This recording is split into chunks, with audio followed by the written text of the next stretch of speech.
آپ جانتے ہیں کہ اس پر کم و بیش تلنگانہ گورنمنٹ 665 کروڑ روپے سالانہ خرچ کر رہی ہے.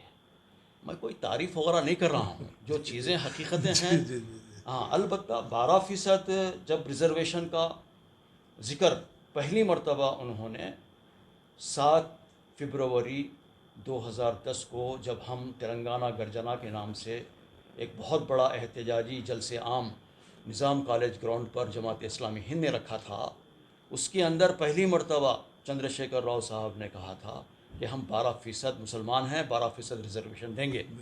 وہ پہلا موقع تھا.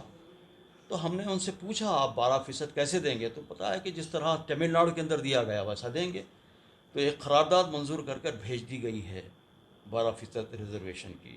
اب کام ہے وہ سینٹرل گورنمنٹ کا، لیکن سینٹرل گورنمنٹ کو پریشرائز کرنے کا کام یہ تلنگانہ حکومت نہیں کر رہی ہے.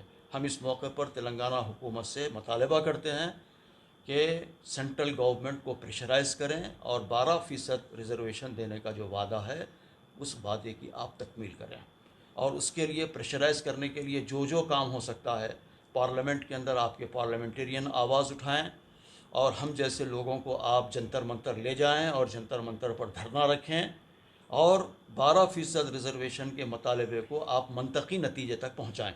یہ ہمارا مطالبہ ہے. بے شک. حمید خان صاحب، آپ بہت ہی اچھی بات آپ نے کہی. ایک چھوٹا سا سوال میں آپ سے یہ کرنا چاہ رہا ہوں کہ 12% تو چلیے ان کا وعدہ تھا، ہوگا نہیں ہوگا یہ تو خیر وہ اللہ بہتر جانتا ہے.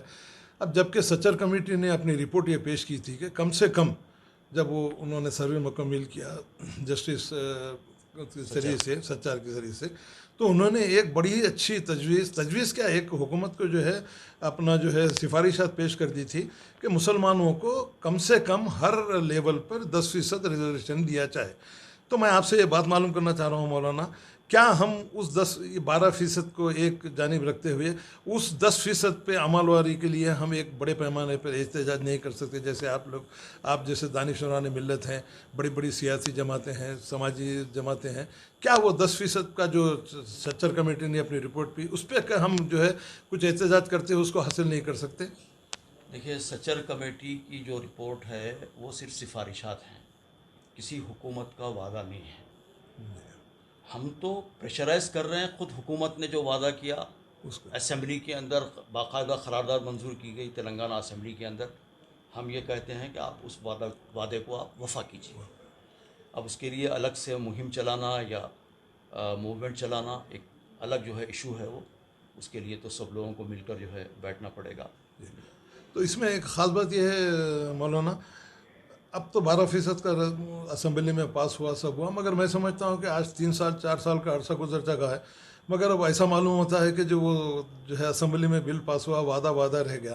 تو اب اس کو پھر سے اٹھانے کے لیے آپ کیا مشورہ دیں گے؟ ہم مشورہ یہ دیں گے کہ آئندہ جب پارلیمنٹ کا اجلاس ہوگا تو KCR صاحب اپنے تمام ممبران پارلیمنٹ کو ہدایت کریں کہ وہ پارلیمنٹ کے اندر 12% ریزرویشن کی آواز اٹھائیں، نمبر 1. اور پارلیمنٹ کے اجلاس کے دوران ہی جنتر منتر کے پاس ایک بہت بڑا دھرنا منظم کریں کہ مسلمانوں کو 12% اور اسی طرح گریجنوں کو، ایس کو بھی 12% ریزرویشن دینے کا وعدہ کیا گیا تھا، ایس کو بھی آپ 12% ریزرویشن دیں. تو یہ جو ہے آپ وعدے کی تکمیل کریں. جی. اور ایک بہت اہم سوال آپ سے مولانا، مائنارٹی فائنانس کارپوریشن کا جو ہے قیام صرف اور صرف مائنارٹیز اور مسلمانوں کی فلاح و بہبود کے لیے اس کا قیام عمل میں آیا. آپ جیسا جانتے ہیں کہ آج کل کے جو حالات ہیں آپ بڑی اچھی طریقے سے واقف ہیں. آج جو ہے BC corporation, SC corporation, ST کا تمام کارپوریشن میں تمام عملہ کام کر رہا ہے.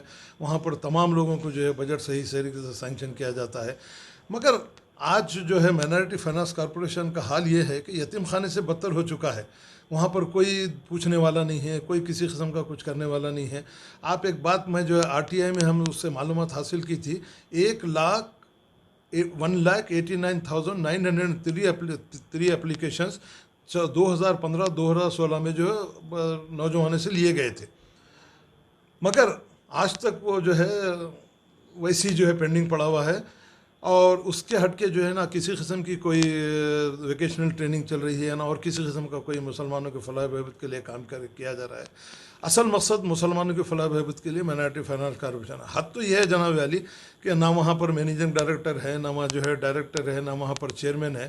تو اس بارے میں آپ جو حکومت کو کیا مشورہ دیں گے اور آپ کا کیا خیال ہے؟ مشورہ نہیں، مطالبہ کریں گے، جی اور اس سے پرزور ہمارا مطالبہ ہے کہ مائنارٹی کارپوریشن کو زندہ کریں، چیئرمین کا تقرر کریں، عملے کا تقرر کریں، جس طرح بی سی ویلفیئر کے اندر عملہ پایا جاتا ہے اسی طرح کا پورا اسٹافنگ وہاں پر کریں باقاعدہ، اور اس کو زندہ کرنے کی کوشش کریں۔ ابتدا میں کچھ کام ہوا تھا، کچھ کارس وغیرہ جو ہے دیے گئے تھے، کچھ آٹوز بھی دیے گئے تھے مائنارٹی ویلفیئر اس کی جانب سے، مائنارٹی فائنانس کارپوریشن کی جانب سے۔ تو اسی طرح کے کام اور بھی جو ہے انجام دیں، اور وہی نہیں، اور بھی کئی چیزیں ہیں انڈسٹریز کے اندر، انویسٹمنٹ کے اندر، اور مختلف میدانوں میں، ہنرمندوں کے اندر، اسکل لیبر کے اندر، یہ سب کے لیے وہاں سے فائنانسنگ کی جا سکتی ہے اور وہاں سے قرضے دیے جا سکتے ہیں، بلا سودی قرضے دینے کا ہم مطالبہ کرتے ہیں۔ بہت بہتر جناب علی، ایک اور بہت اہم سوال جو آپ کے ہمارے سب کے لیے جو سب کی نظروں میں ہے، اس وقت 1935 جو ہے وقف کے جو ہے بورڈ اس وقت کام کر رہے ہیں، جس میں کچھ کارکرد ہیں، کچھ غیر کارکرد ہیں۔ چندر شیکھر راؤ صاحب نے جو ہے یہ وعدہ کیا تھا کہ جیسی تلنگانہ حکومت بنے گی ہم کمشنریٹ بناتے ہوئے آئی ایس ایف ایس کو اپائنٹ کرتے ہوئے ان کو تمام جو ہے قانونی اختیارات دیں گے، مگر میں نہیں سمجھتا کہ آج تک اس کے اوپر کسی قسم کا عمل جی، ہوا۔ کمشنریٹ بنانے کا مطالبہ یا کہنا یہ صحیح نہیں ہے۔ خود وقف بورڈ کی تمام یعنی اس کی جو حیت ہے اس کے اندر تبدیلی آ جائے گی۔ کمشنریٹ بنانے سے حکومت کی مداخلت کے اندر اضافہ ہوگا۔ وقف بورڈ ایک انڈیپینڈنٹ ادارہ ہے اور وہ ٹرسٹی ہے اور محافظ ہے وہ وقف کی جائیدادوں کا۔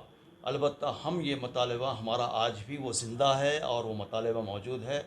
ابھی چند دن پہلے ہماری ونود کمار صاحب سے بات ہوئی تھی کہ آپ کو 50 پیسے خرچ ہونے والے نہیں ہیں کہ آپ وقف بورڈ کو جوڈیشری پاورز دے، تو کیوں نہیں دے رہے ہیں آپ؟ صرف ایک آپ کو جیو جاری کرنا ہے اور اس کے لیے آپ کو 5 روپے خرچ ہونے والے نہیں ہیں، تو آپ امیڈیٹ جیو جاری کریں اور اس کو جو پاورز جس طرح انڈومنٹ ڈپارٹمنٹ کو پائے جاتے ہیں اس طرح کے پاورز آپ وقف بورڈ کو بھی دیں، تو اس سے کافی فائدہ ہوگا اور جو ہے کیسز کے اندر جو ہے سنوائی کے اندر بھی اضافہ ہوگا۔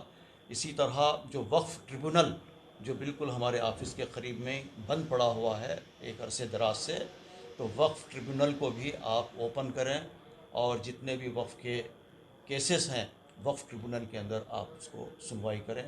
وقف بورڈ کی اب مدت بھی قریب الختم ہے، تو وقف بورڈ کو بھی ایک نئے سرے سے ایک نئے عزم کے ساتھ میں آپ اس کی تشکیل کرنے کی کوشش کریں۔ تب آخری سوال مولانا آپ سے یہ ہے کہ سیکریٹریٹ کے 2 مساجد کو جو شہید کر دیا گیا ہے، جیسے آپ جیسے جو ہے دانشوران ملت سے کسی قسم کا کوئی جو ہے بات چیت نہیں کرتے ہوئے مساجد کو توڑ دی۔ آج کے اخبار میں ہم نے دیکھا کہ 1 کروڑ روپے کچھ سینکشن کیے گئے ہیں، اب تک تو وعدے بہت ہوئے ہیں۔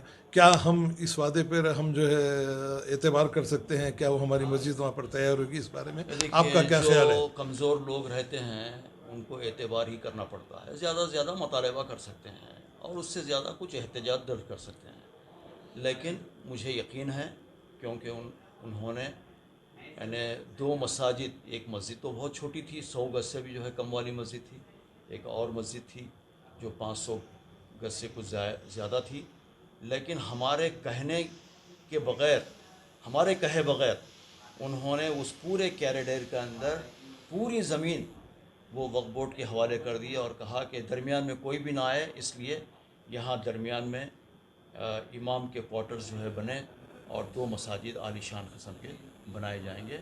ظاہر ہے کہ کسی نہ کسی اعتبار سے جو ہمارے چیف منسٹر ہیں وہ مذہبی آدمی ہیں، اور میں نہیں سمجھتا کہ وہ جو ہے اس طرح کوئی عمدن کوئی مذہبی جگہوں کو انہوں نے چھیڑ چھاڑ کی ہے۔ جہاں پر مسجدوں کو مسمار کیا گیا وہاں پر، وہیں پر مندر بھی مسمار ہوئی ہے، وہاں پر ان لوگوں کی طرف سے بھی مطالبہ ہونا چاہیے تھا۔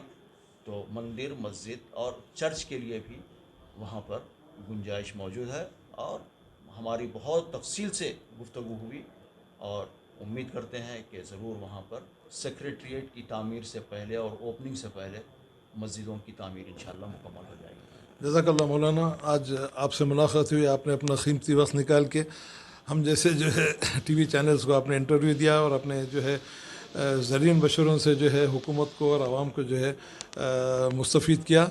میں اب تمام ناظرین سے یہ بات کہنا چاہوں گا کہ جس طریقے سے ہر ہفتے ہم جو ہے ایک معزز شخصیت کی انٹرویو لیتے ہیں، آج ہم نے حامد محمد خان صاحب سے جو ہے تفصیلی گفتگو، انشاءاللہ تعالیٰ پھر دوسری نشست میں جناب حامد محمد خان صاحب سے اور کسی موضوع پر ہم گفتگو کریں گے۔